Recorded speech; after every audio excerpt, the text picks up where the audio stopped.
Hey there, Gary Parrish. Welcome back to the CBS Sports Eye on College Basketball podcast, where we sometimes discuss camel fighting, dodo birds, leaky black, and gravedigger Phelps. Eye on College Basketball podcast is presented by Jersey Mike's Subs. Jersey Mike's, a sub above. Matt Norlander is here with me. If you're watching on YouTube, please smash the like button like you're Brandon Davies. You have consent. And if you haven't yet, subscribe to the YouTube channel. Knock that out while you're here. Let's get into it. Not sure if you guys realize, but something significant happened this week. For the first time since 2013, KenPom is now rating the Mountain West Conference as a better conference than the ACC. The order goes like this. Conference rankings according to KenPom. Number 1, no surprise, the Big 12. Number 2, the Big 10. Number 3, the Big East. Number 4, the SEC. Number 5, the Pac-12. Number 6, the Mountain West Conference. Number 7, the ACC. Deadleg, you tweeted this fact on Thursday morning. I gather your mentions got lit up. So what's the verdict from your perspective? Is the Mountain West really better than the Atlantic Coast Conference? Well, this, man, oh man. I didn't realize ACC basketball fans could channel their inner SEC football honks and cape up for a conference like this. It's just empirical data. That's all it is. And it wasn't even, it's obviously notable. And it had happened in the past couple of days. And it's not the first time, but yes, as I did tweet, that swap has happened. And if the ACC finishes 7th in conference ratings at KenPom, it will be the worst season for the conference in that metric. And it ranks conferences all the way back to 96, 97. So it really does stand to reason that it would be the worst season in the history of the league, unless, we want to really dig into how things looked back in 63, 64, right? So that's part of it. The Mountain West is having a good season. By the way, it's not just KenPom. There was a lot of, people love to attack these computers. There was also a lot of people don't really understand how KenPom works. Like I had a number of folks just chirping and basically going back at each other. I didn't engage in any of this conversation, but saying these rankings are determined by preseason bias. Just so you're all aware that all of the preseason bias has been faded out entirely 100% at KenPom for a few weeks now. This is all in-season data that it is comparing against each other. And the net rankings actually has the Mountain West 5th and the ACC 7th, with the Pac-12 at 6 overall in conference ratings there. If you look elsewhere at league by league ratings, the ACC is outside the top 5 and the top 6 in a number of them. The Mountain West has a good case. There's a couple of ways we can go with it on this. The biggest is, the ACC is having a down season. It doesn't have a lot of good teams at the top. It's got a ton of dead weight at the bottom. And then the middle is solid. That's evidenced by projections and NCAA tournament. There was a lot of that. I wish my middle was solid. Yeah, well, you can get there. I have faith in you. I have confidence. But 5-6 teams going to get to the tournament. 7 seems like a stretch to me, frankly, given the lack of quad 1 opportunities and how this will probably shake out over the next month before we get to Selection Sunday. I would be skeptical that 7 ACC teams can actually make the tournament.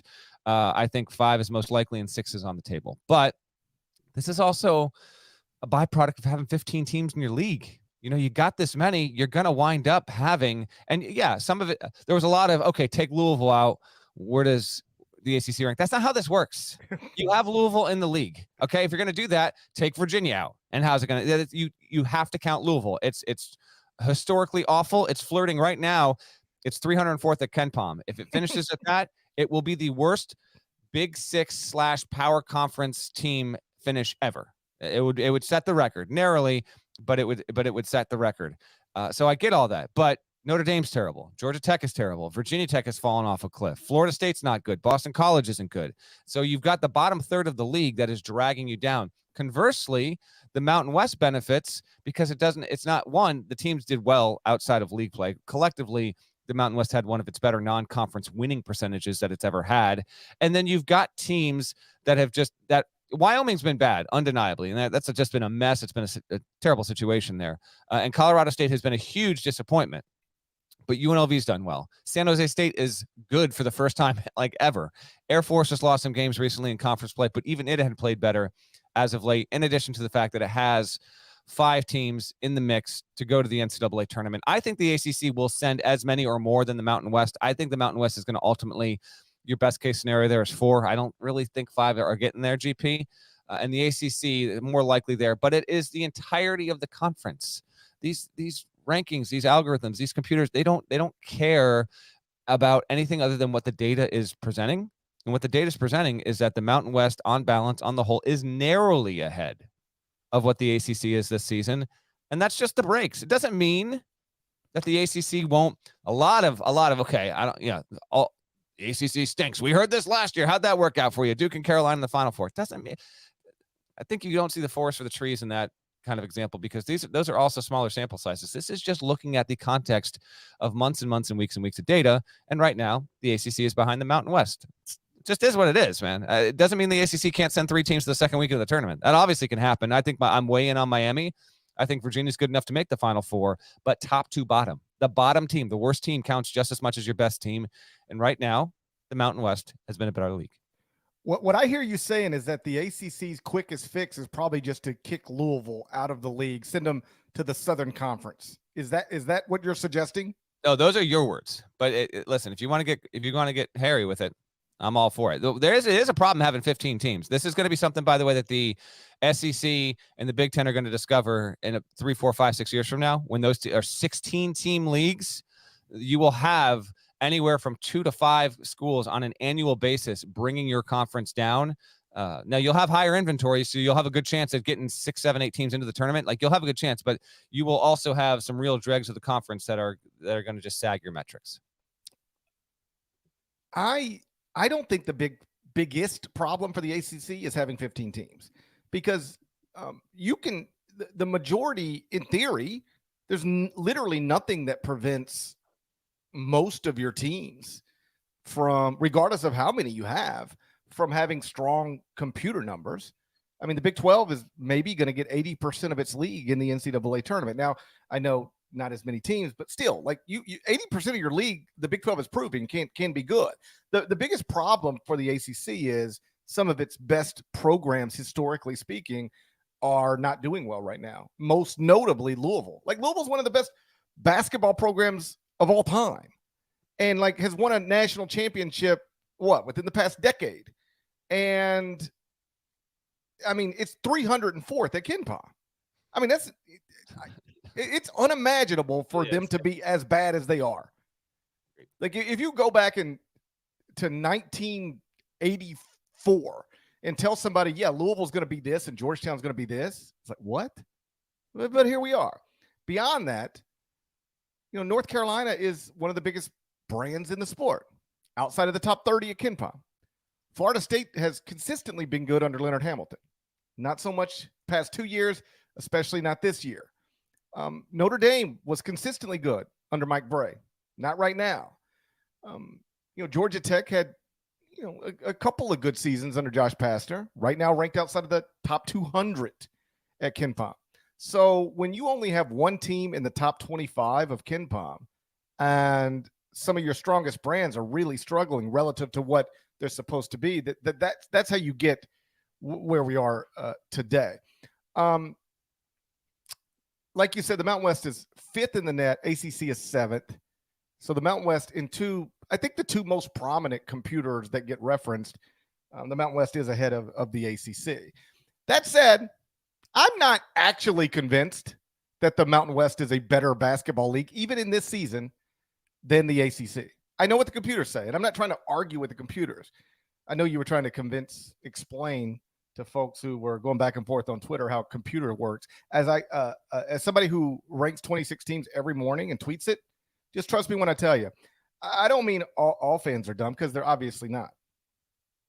But most fans who argue with computers and tweet about the top 25 and 1, my experience suggests they ain't the brightest ones. So you ain't gonna convince them of anything. But even though the computers rank the Mountain West better than the ACC, I'm not convinced that the Mountain West Conference is actually better than the ACC. Right now, I've got one Mountain West Conference team in my top 25 and 1. It's San Diego State at 18. And I've got 3 ACC teams in the top 25-1. Virginia, Miami, NC State. Both leagues have 2 top 30 KenPom teams. ACC has 3 top 30 net teams. Mountain West Conference has 2, but the Mountain West Conference has 5 top 40 net teams. ACC only has 3. So to sort through this, remember when we used to have the ACC Big Ten Challenge? The great arbiter of our times, of course. You remember that thing? Yeah, trust me, that there was also plenty of that in the quote tweets. ACC beat the Big Ten in the Big Ten ACC Challenge. Yeah, Sweet. That's like 1.7% of the schedule. Love to hear it. That's another dumb thing that somebody would say. As if like matchups and where the games are played doesn't determine that. I know. I've been trying to tell you, man. They don't make you take an IQ test to get a Twitter account. Boy, I wish they did, but they don't. So for fun, I put together an ACC Mountain West Conference challenge with the best net teams matched against each other. We're going to put them on neutral courts.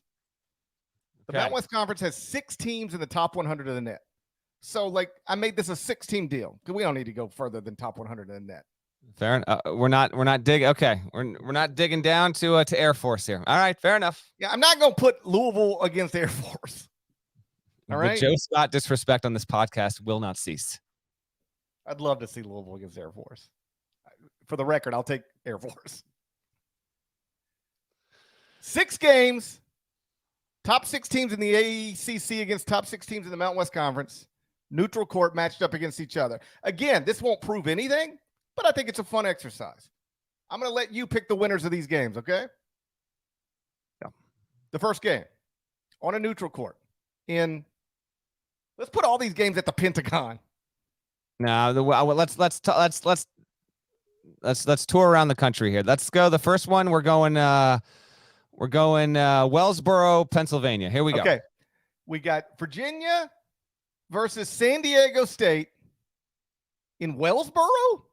Wellsboro, Pennsylvania. Here we go. Okay, who are you taking? Virginia or San Diego State? I'm taking Virginia. It's 1-0 here. It's 1-0. And for whatever it's worth, I agree with you. I would take Virginia as well. Game 2, Duke versus Boise State. Where are we playing this one?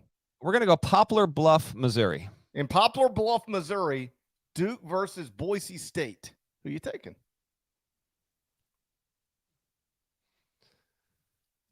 Taking Duke.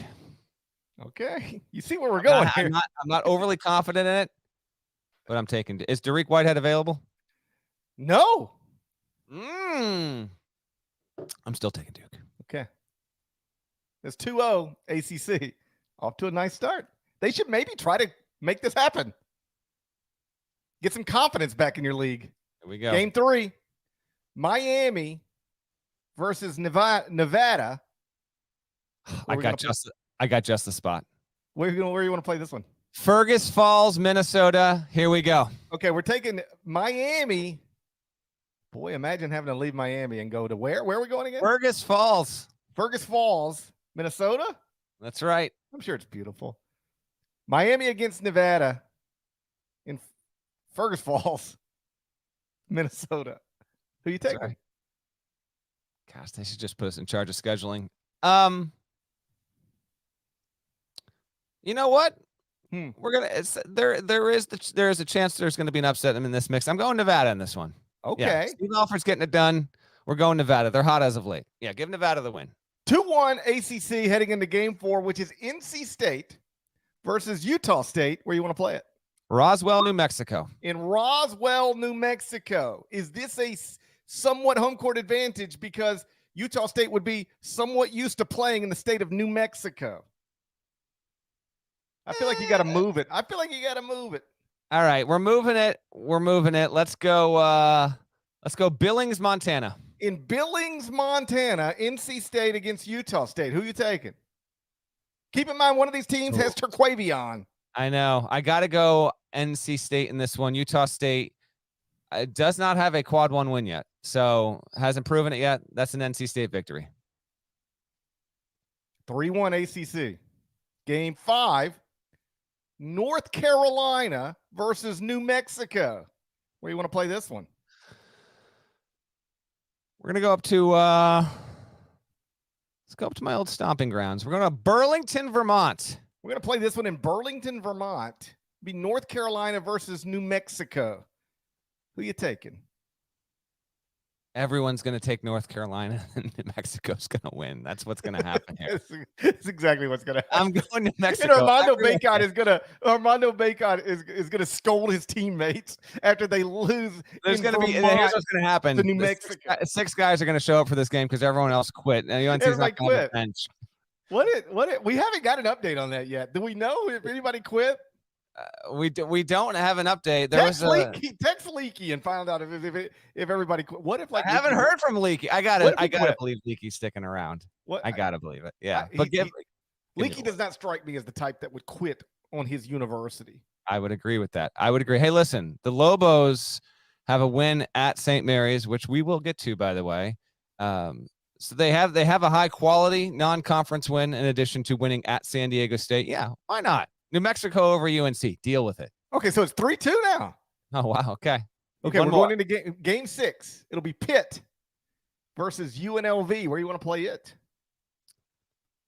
Rehoboth Beach, Delaware. In Delaware? Yeah. Home of the credit card.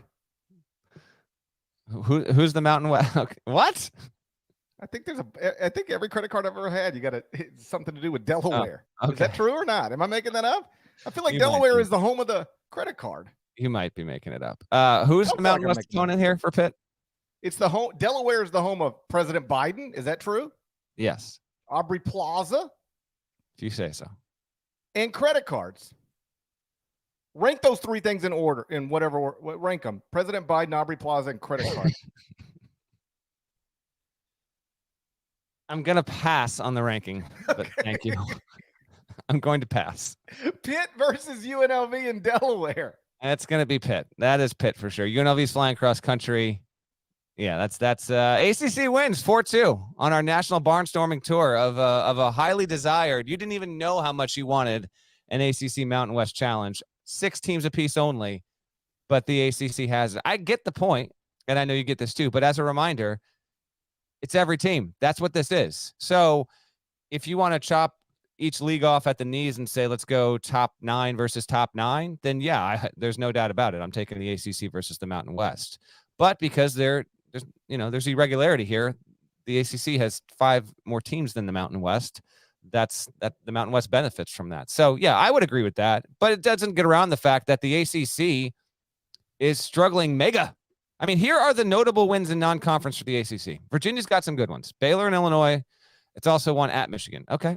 Pitt's only really good win out of league is at Northwestern. Okay. Clemson, home versus Penn State. What else you got? This is only out of league. Miami has beaten Providence on a neutral. At UCF, home versus Rutgers. Cool. Duke has Xavier at the PK85. Ohio State at home. What does that even mean anymore? And Iowa and New York City. Okay, fair enough. Wake's only really good win is at Wisconsin, and Wisconsin's not a tournament team. Carolina, only quad 1 win. Ohio State at the CBS Sports Classic. And then the Michigan win in Charlotte for the Jordan event. All right. We'll see, I guess. And then Virginia Tech has a win over Penn State and Oklahoma State. There's just not a ton there. There's not a lot of meat on the bone. And because there was not a lot of big performance outside of league play, yes, these things inform these rankings as they should. And it's why, how you win games on November 17th informs where you get seated. That's fair. That's what it should be. And that's why the ACC finds itself where it is. I still think they've got a good chance at showing themselves well in March. But, Andrew Carter, who does a great job covering a variety of things across that region, has been an ACC reporter down there for a while. He even said this morning, he's like, I've never seen the ACC be this bad before. It's just, there's just no denying it. It's not cosmetically, it's not that appealing. He also said, because the college game is so full of parity, it wouldn't surprise him at all to see the conference make up for it in March. I agree with that as well. But ACC fans are just not accustomed to this. And I get that. If you are an ACC fan and you're over the age of 35, for the majority of your years, if you watched from 10 years old until 4 or 5 years ago, the ACC was reliably one of the 3 best conferences in the country on an annual basis. And then from a tradition standpoint, obviously as proud as pretty much any league in the sport there. And now it's just reached this point where, yeah, and I get it. Like, there was some folks poking fun and like, Pitt finally gets its moment and the ACC sucks. Maybe these things are connected. I get it. Like, I understand. Like, that's, I don't think there's any doubt that Clemson and Pitt being tied for first has something to do with the ACC not being good. These things are connected. Parrish, I agree with you. Bang on 100%, because that combined with Syracuse only making headlines for Jim Boeheim putting his foot in his mouth and Duke not having K anymore. And Duke's a good team. It's not a great team. UNC, all the hype. Now it's dancing on the fence to even make the tournament. These things are all connected. And they also, in addition just to what the data is providing us, the talking points, what we're seeing on the screen, the lack of buzz and the lack of, frankly, relevancy from a lot of these schools in terms of consistently staying inside the top 5, the top 10, or even the top 25 period, that also adds to the overall impression of the ACC, which is just having a down year. Fortunately enough for the ACC, the top end has been good enough where you're not in a Pac-12 situation. Like, you're not in any danger of only 3 teams going to the tournament. That's not going to happen. You're going to have multiple representation there, but where are these teams going to be seated? And might you be in a Mountain West type of situation? It's my last thing. Because remember, we talked about it a few episodes ago. The Mountain West, it hasn't done jack in the tournament. And the Mountain West deserves its reputation because on a certain level, yeah, what you do in March should mean a ton. I get all of that. I get it. Absolutely. There's no disagreement from me on that. But what we might wind up seeing is the ACC. Virginia will get a good seed. Miami might. But other than that, like Pitt potentially. But a lot of these teams could be stuck anywhere between 6, 7, all the way down to going to Dayton. And so because of that, yeah, the ACC might send 5 or 6, but really one might break through the second weekend. If you get the right credit card, you can get like Marriott points, Delta points. Can you get points with Aubrey Plaza? Does Aubrey Plaza offer you points? I'm not sure. Maybe we should ask her. By all means. Somebody tweet Aubrey Plaza. See if she can get you credit card points. If not, might be a slight edge to credit cards. Okay, I was just going to say, if we have any listeners out there in Fergus Falls, please find us. Oh, I've already got a tweet from Brian. I don't know if he's from Fergus Falls, but he's very familiar with Fergus Falls. Seems enthusiastic about the place. Love it. All the stuff you said about the ACC can also be said about the Mountain West Conference in terms of they don't have wins out of the league. Yeah, almost all of the Mountain West Conference's best wins are wins over each other. You ready? Let me run you through this. San Diego State's best non-league win, it's Ohio State. Ohio State's, by the way, they can't beat anybody. Everything's connected. Everything is connected to Ohio State. That's too good. Ohio State is 1-10 in the past 11 games. And still is a quad 1 win on the road, I think. They're 39th at KenPom. Oh, my goodness. Computer tricker situation there. Mega. Nevada's best non-league win, Sam Houston State. I've been saying it forever. Watch out for the Bearcats. With a K. With a K. Yes. That's right, buddy. With a K. Sam Houston State 77th at KenPom. They got to also have a win over Tulane, which is 79. Boise State's best non-league win is over Texas A&M. That's not bad. Texas A&M is pretty good, they're not really competing for an SEC title. Alabama's winning the SEC, but they're like competing for second in the SEC. 35th at KenPom. That's not bad, but that's what it is. Utah State's best non-league win, Oral Roberts, 50th at KenPom. Oral Roberts with a K. And New Mexico's best non-league win. You ready for this one? St. Mary's, possible computer tricker situation. So the Mountain West Conference has 1 win over a top 30 KenPom team out of the conference. And that 1 win came against St. Mary's, which is, I'm just wondering aloud. It's a possible computer tricker situation. So so I understand why people might be skeptical of the league. You combine what it did in the NCAA tournament last season, 0-4, multiple blowouts, and you combine it with the fact that they really don't have any good league wins outside of their league. They're just they got 5 teams with pretty good computer numbers, and they beat each other. It's true. What's your verdict? What's the better league right now? So many ways to interpret the question, though. Wow, we are 25 minutes in on this topic. Are you kidding me? I'm not sure that's smart. I know we miscalculated. I will not refute what the data show. And there may have been at least one ACC coach who has reached out to vehemently push back on this with the Mountain West. But I would take the ACC overall. If you really, if we can't duplicate the Mountain West program. So if you win every single Mountain West team and then corresponded to the ACC, then I'm taking the ACC. But you have 15 teams, they'll drag you down. You get the good with the bad, and that's where we're at. What if Jim Boeheim this weekend just opens his press conference by saying, Utah State bought a team? I'm not putting it out of the question. Nevada bought a team. You need Boeheim on this. Nico Medved better watch his ass. Okay. What if Jim Boeheim goes after Nico Medved this weekend? That's what I'm at. That's what I'm hoping for. Yep. I've heard a little bit about this Mountain West Conference ACC debate. I just want you to know Utah State went out and bought a team. Wyoming went out and bought a team and then lost its entire team. Exactly. And then 4 guys transferred. Yeah, exactly. I think the ACC is still better. I think the ACC is better. I think the ACC has better teams than the Mountain West Conference, even if I think the ACC is down. But I love those Mountain West Conference games. I'll tell you that. They're entertaining as hell. They're great. You put any of those top 5 against each other, and it's a great environment and a fun game. I love watching them. I just don't know how.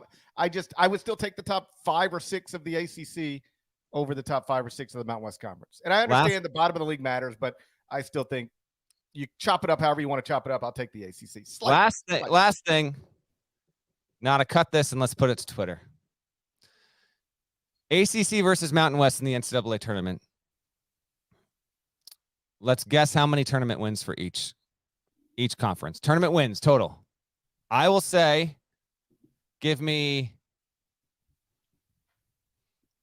6 wins for the ACC and give me 2 wins for the Mountain West. I was going to say 2 for the Mountain West because I think San Diego State will get 1 and maybe more. And somebody else. I think somebody else will get 1. I don't know for sure, but I think it's possible. I'll go 2 Mountain West, and then I don't know what the number is for the ACC, but it's going to be more than 2. A number. I guess I said 6. You can say 3. You can say 13. I'm going to say 13 then. All right, 13 wins for the ACC. Not 13. Not 13. I will say, North Carolina is going to get 5. You know how this works. Just lock it in. Okay. Wins in the NCAA tournament. Mountain West Conference or North Carolina? Who gets more? You know what? It's actually a pretty damn compelling question. It really is. It really is. I will go. I want to say push, but push is the Weasley way out. I will say Mountain West. I guess I would take Mountain West there as well. But it won't be surprising if North Carolina. It won't be that surprising or surprising at all. Maybe if North Carolina gets more wins in the NCAA tournament than the Mountain West Conference. All right, I'll go right now. I'm gonna tweet it out. I'm gonna tweet out that poll right now. And we probably got. This is the longest opening. I honestly thought we'd been out in 11 minutes. We haven't crapped on Kentucky for 30 straight minutes before. All right, here we go. All right, you tweet the poll. Let's move on. 2 top 10 KenPom teams lost to unranked teams since we last recorded. We'll spend a few minutes on that next, but first a word from our partners. Don't stop watching Leo Messi, the man, the myth, the legend, the GOAT. Utterly explosive! The UEFA Champions League. Stream PSG matches live February on Paramount+. So 2 top 10 KenPom teams, 2 top 10 net teams lost to unranked teams since we last recorded on Wednesday. Tennessee lost at Vanderbilt. Shouts to Shane Foster. On Thursday, St. Mary's lost to Loyola Marymount. Shouts to Bo Kimball. UT is now number 4 at KenPom, number 3 in the net. St. Mary's is number 7 at KenPom, number 7 in the net. Neither would be seated accordingly by the selection committee if we were putting a bracket together right now. Deadleg, simple question. Are these computer trickers? Both of them? Neither of them? Or one of them?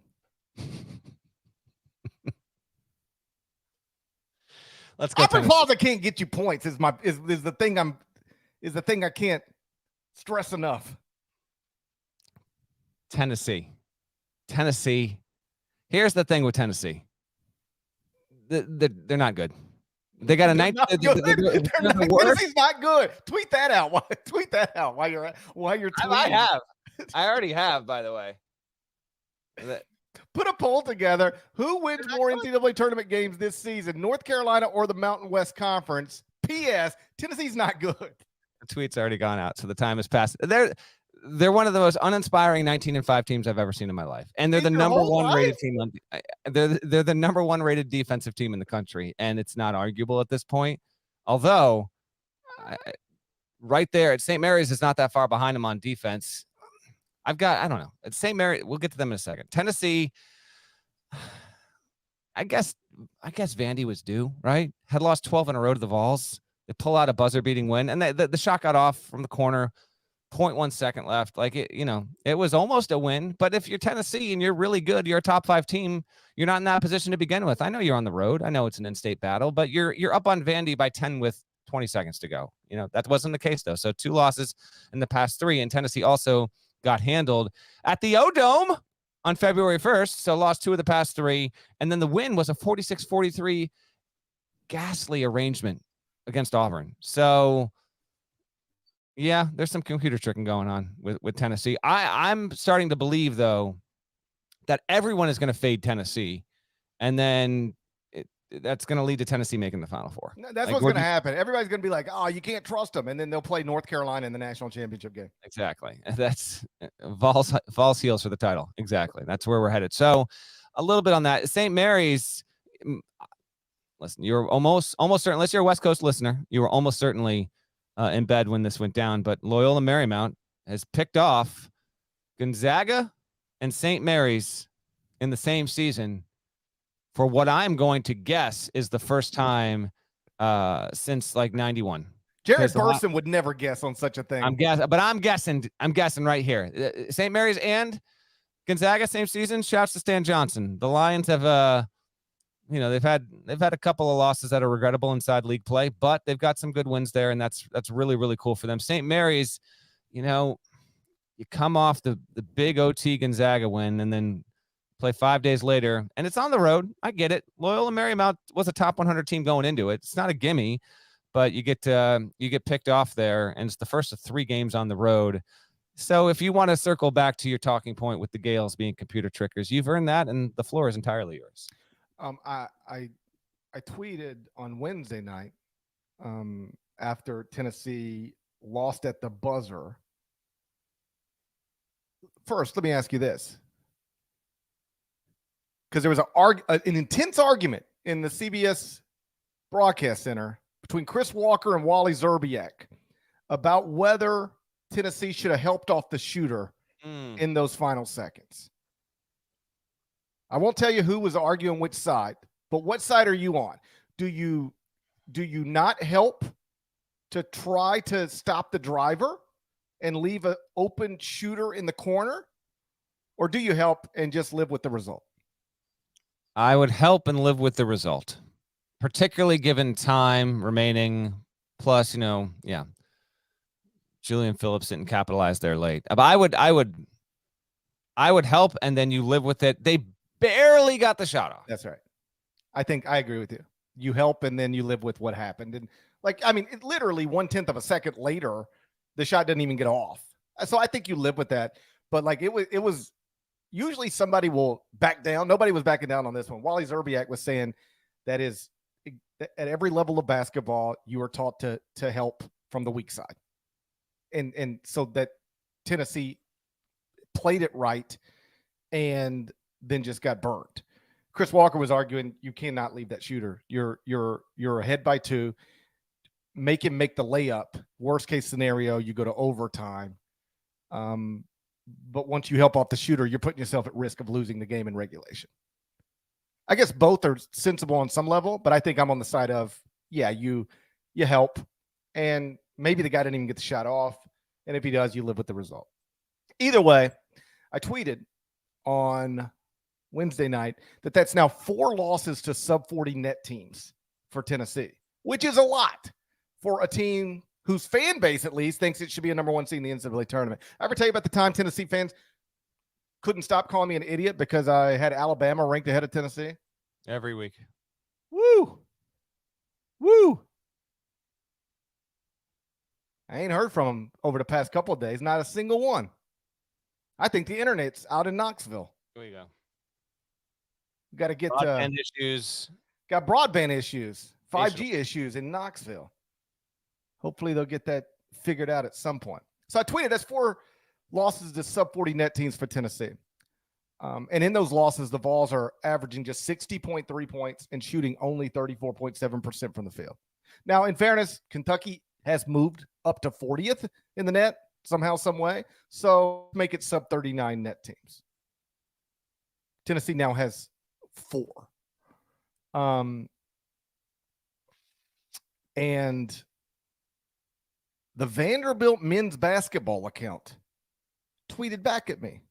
Okay.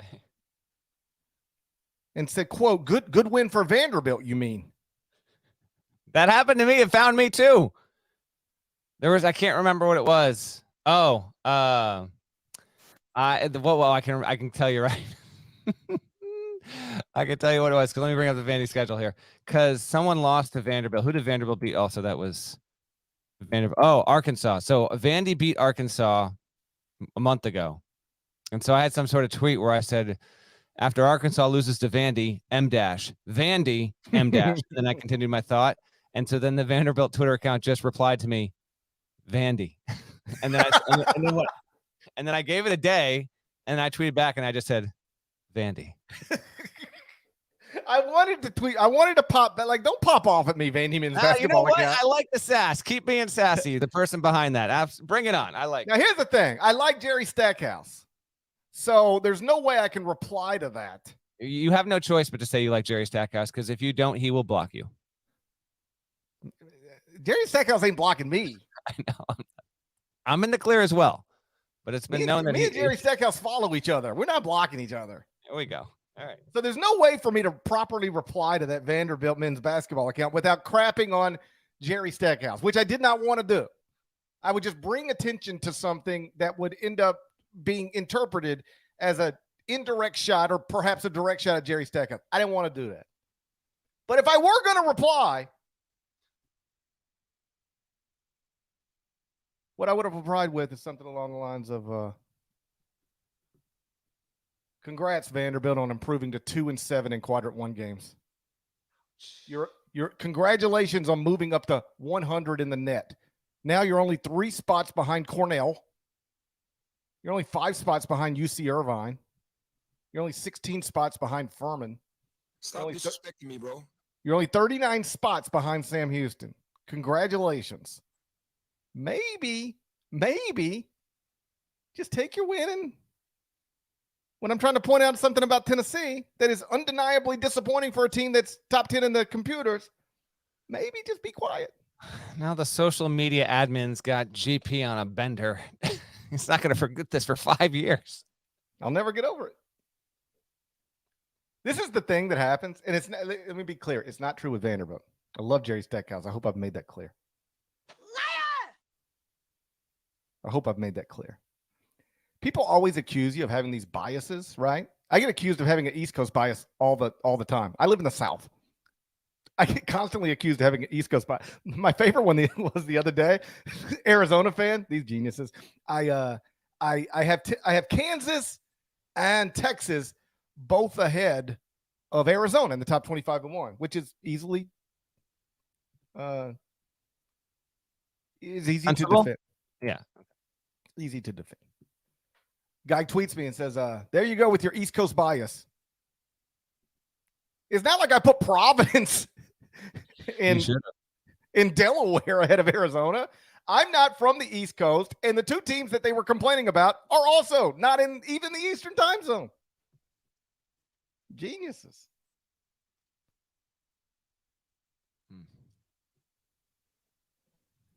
Early results.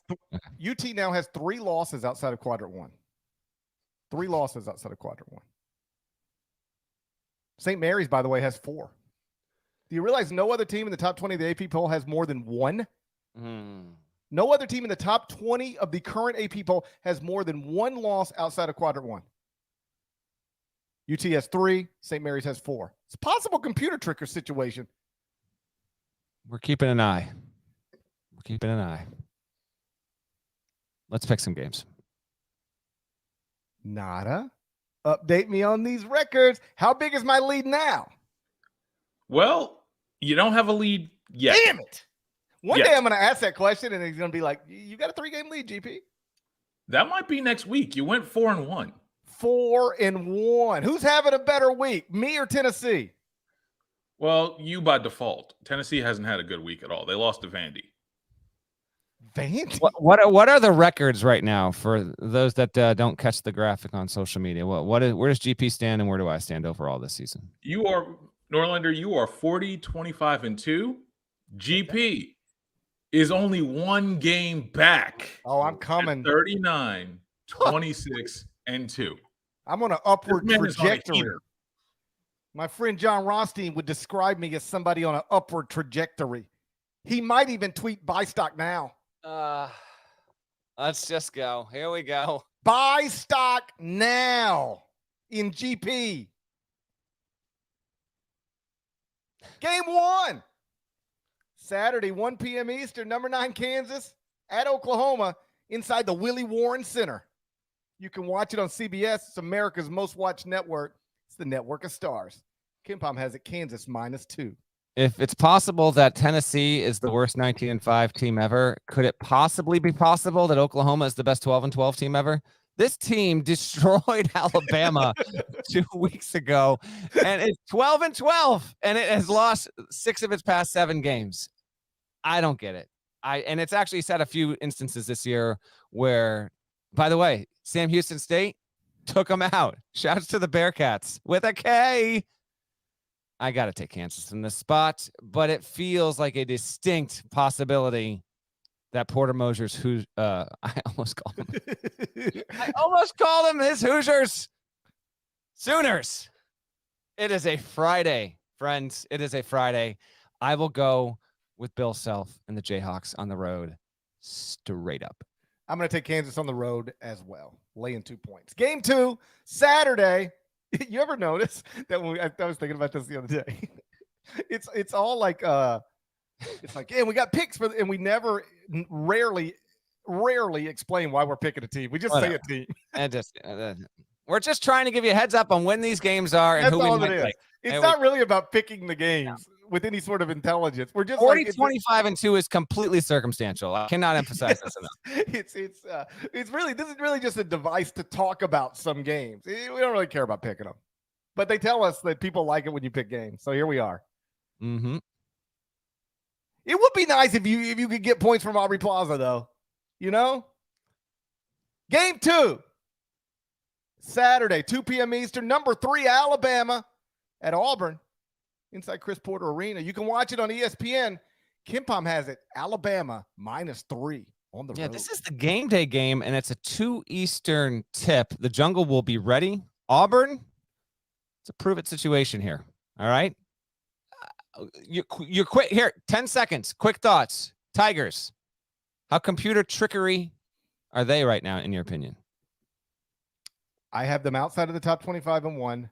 I have always, not always, but for a while, I've been lower on Auburn for much of the season than the AP poll, and certainly than the computers. I think that if you look at Auburn's resume, there's not a whole lot there.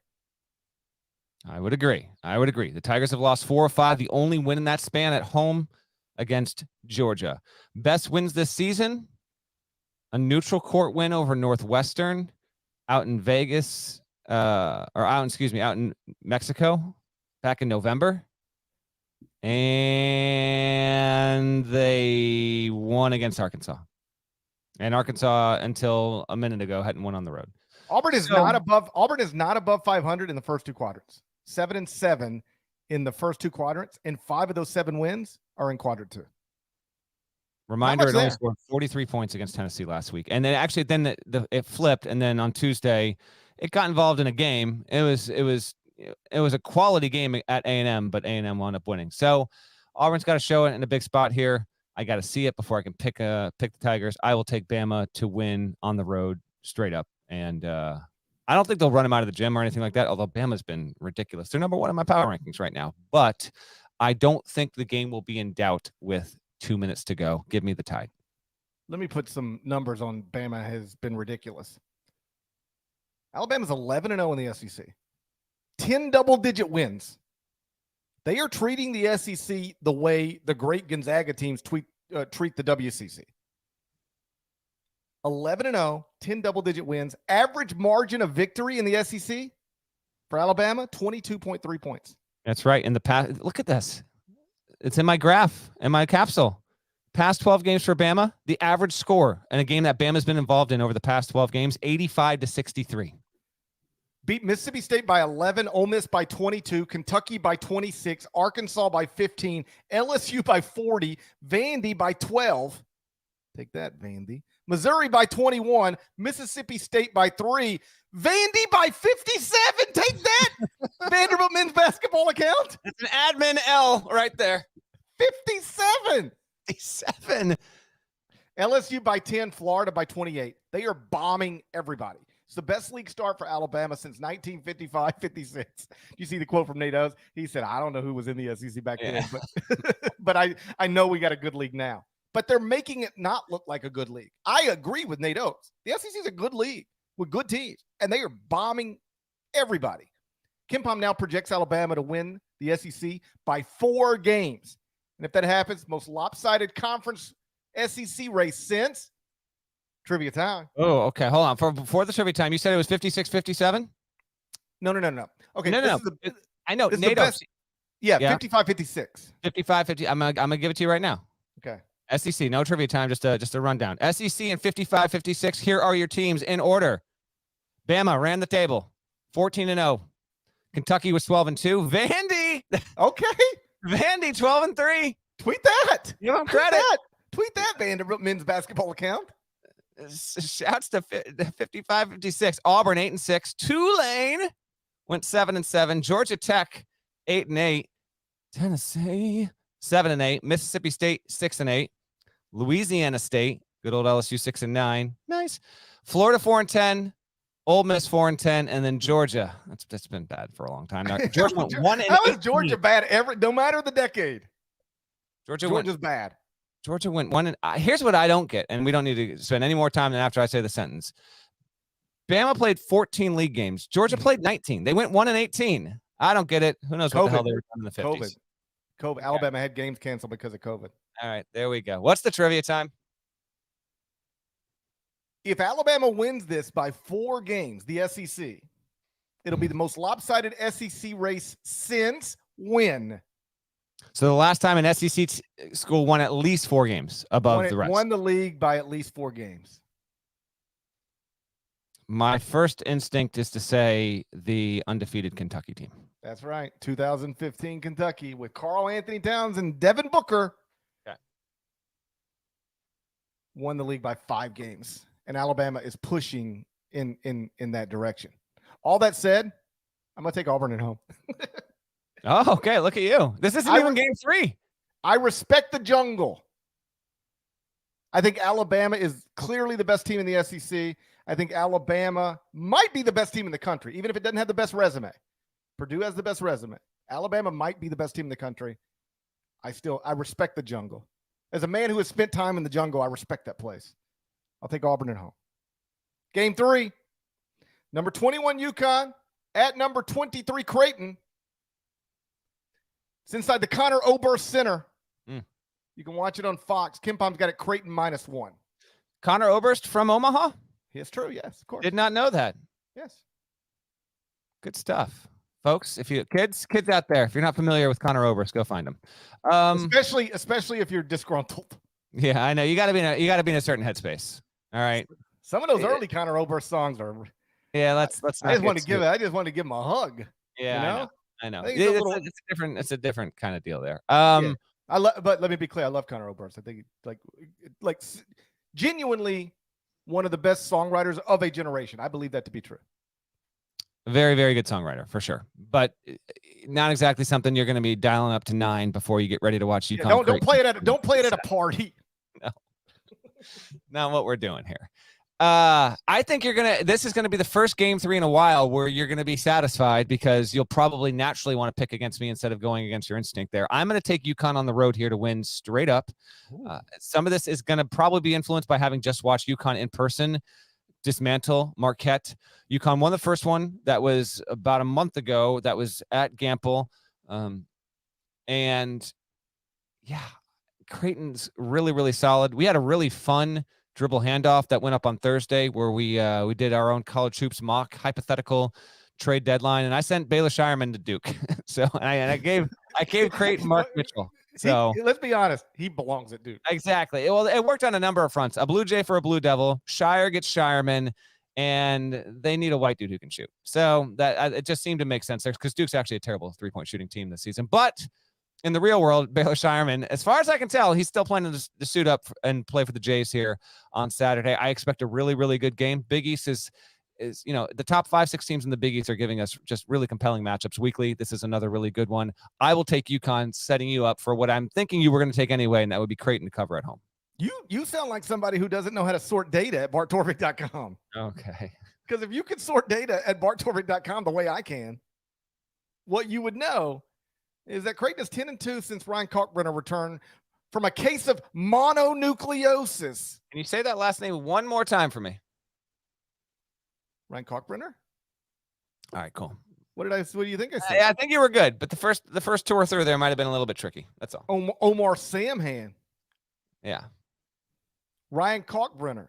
10-2 since he returned from a case of mononucleosis. It's a kissing virus, so they say. He came back on December 22nd. In that stretch, according to the data, if you sort it correctly at barttorvik.com, here are the best teams in the country since Ryan Kalkbrenner returned from a case of mononucleosis. Number 1 is Alabama. Number 2 is St. Mary's. Computer trickers, man. I don't know what's going on. Number 3 is Purdue. Number 4 is Tennessee. Yeah. Number 5 is Creighton. Creighton's been playing like a top 5 team since the Blue Jays got their best player back. And now they only have to lay 1 point inside the Connor Oberst Center. I'm wide awake. It's morning. There Creighton -1. I'm wide awake. It's morning.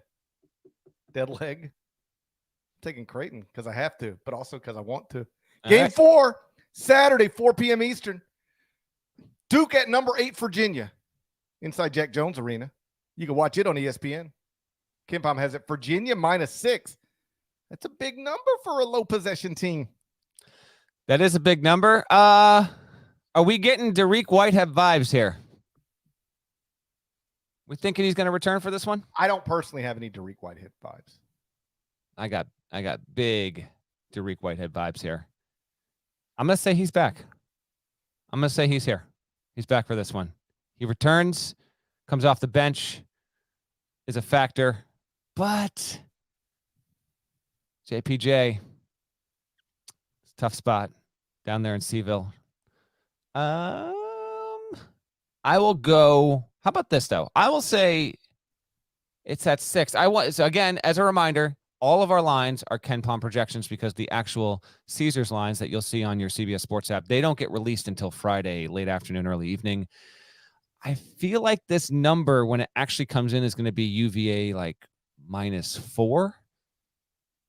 I will say if it's 6, I'll have Duke inside that number. Give me Duke to cover Virginia to win if it winds up actually being 6 on the boards there out in the desert. So I will. They get Whitehead back. They play well. Another good game from Lively. Virginia has just enough, and they win a good one. This might be the best game of the day on Saturday. Virginia fans are the new Tennessee fans. Virginia fans were out in force on my ACC Mountain West tweet. You don't need to cape up for your conference. You have a really awesome team. Just worry about that. Virginia fans take great offense to the fact that I have the Cavaliers 11th in the top 25 and 1.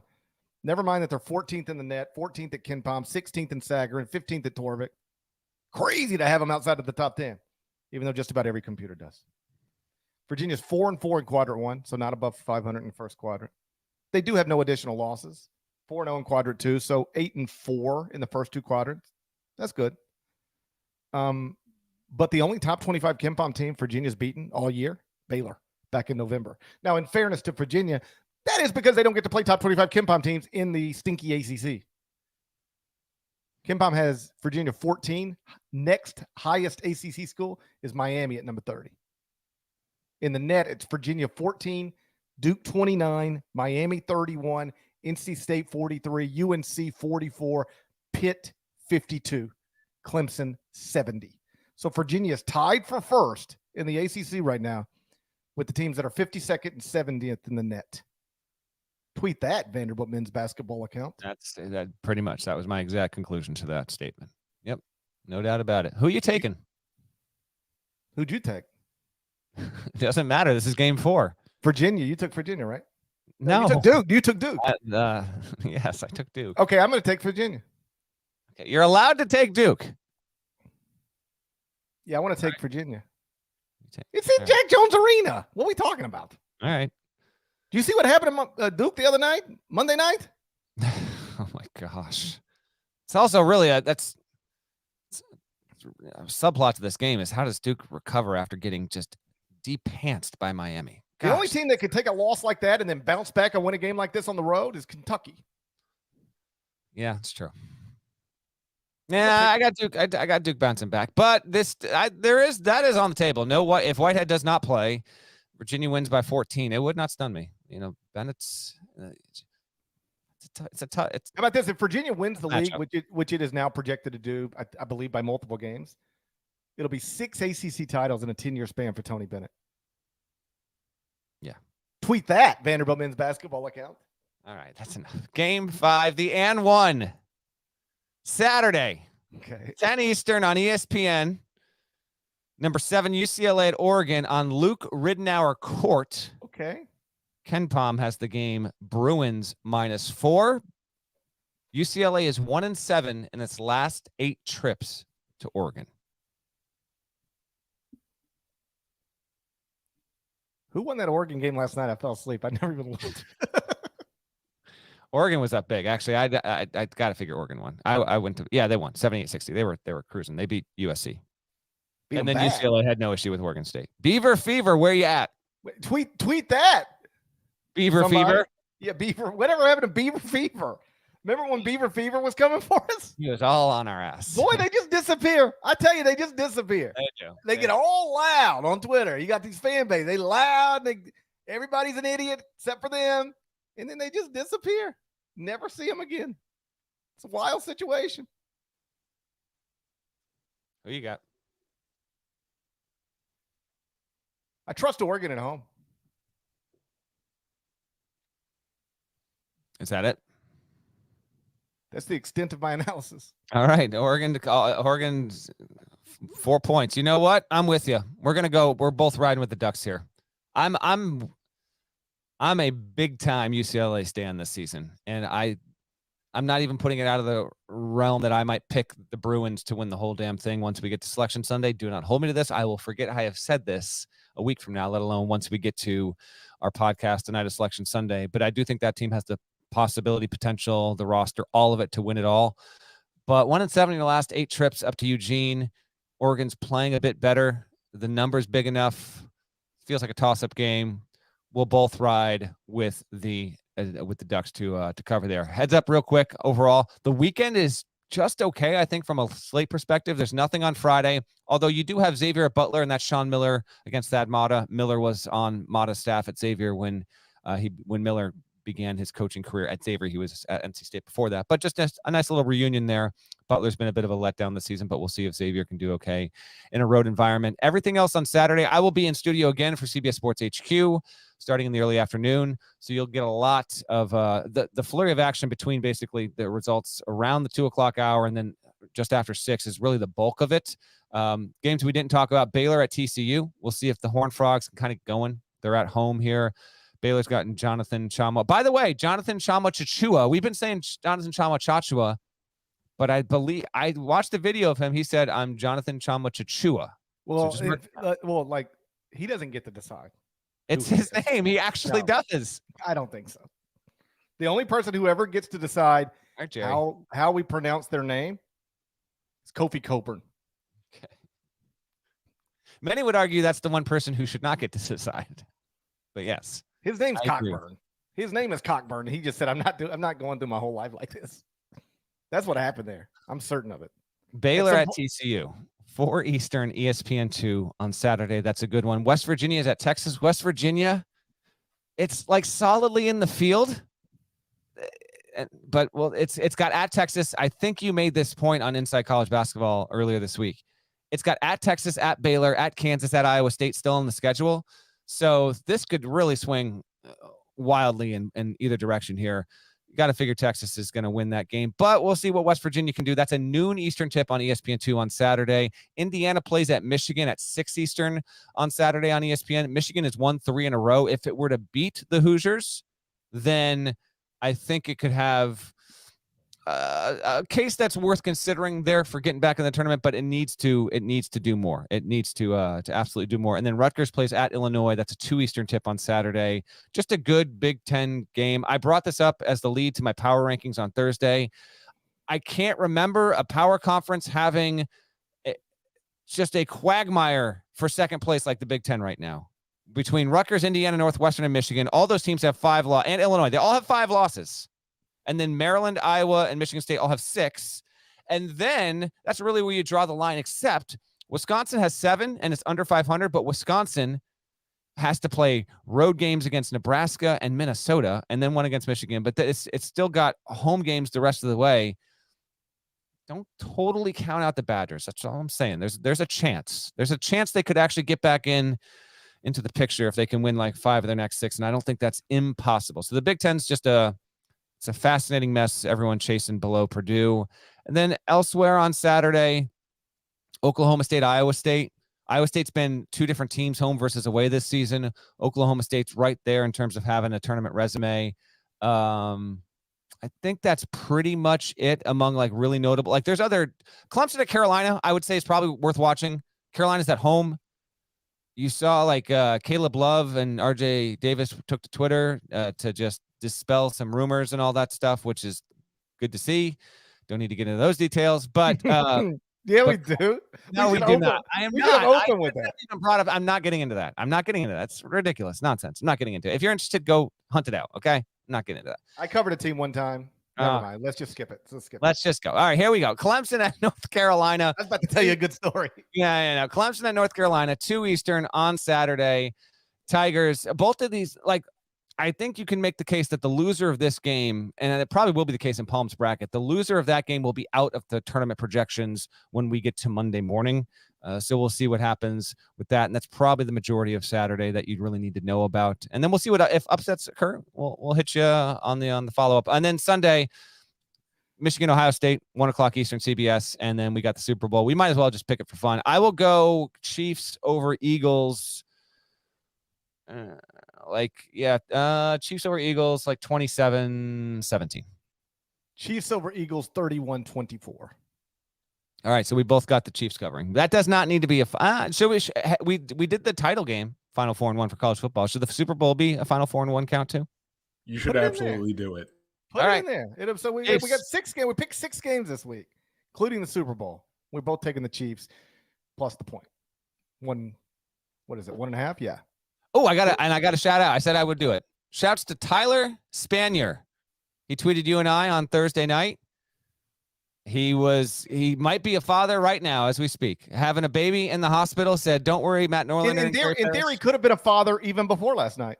That's also true. In the hospital with my wife getting ready for her to give birth, and they have the Pac-12 network on the TV, #NotAFridge. So he was dialed in at the hospital. Now we know.